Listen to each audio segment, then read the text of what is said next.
If we're talking about neuroinflammation, it's going to affect mental health. And so we caught up with Dr. Hyla, a psychiatrist, to talk about why the mental health profession, and particularly psychiatrists, should be interested in environmental medicine. Check it out. I think environmental medicine is an essential part of psychiatry.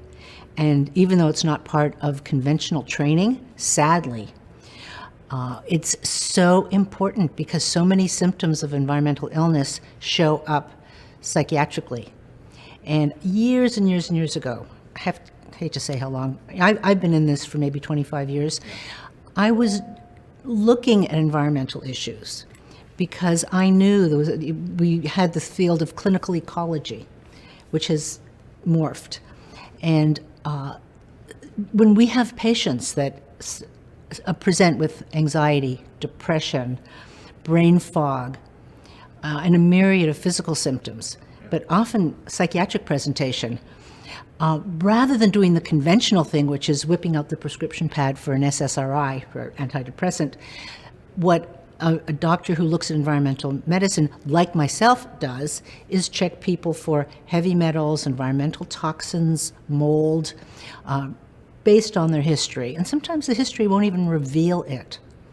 But I can't even tell you how many patients come to me with what are standard psychiatric symptoms, and what they really have is heavy metal toxicity, mold toxicity, or chemical poisoning.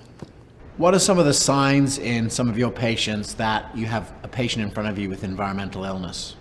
It can present in any way because what happens is you get brain inflammation.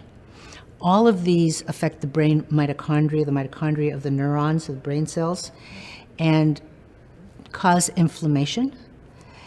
And so you have mitochondria that aren't working, which means the energy system of the cells aren't working. You have an inflammatory condition. And when your brain's inflamed, it just isn't working properly. So all the things that we rely on our brain for, which is good mood, good energy, being able to think clearly, make good decisions, have a good memory, all those disappear, or they're impaired in some way.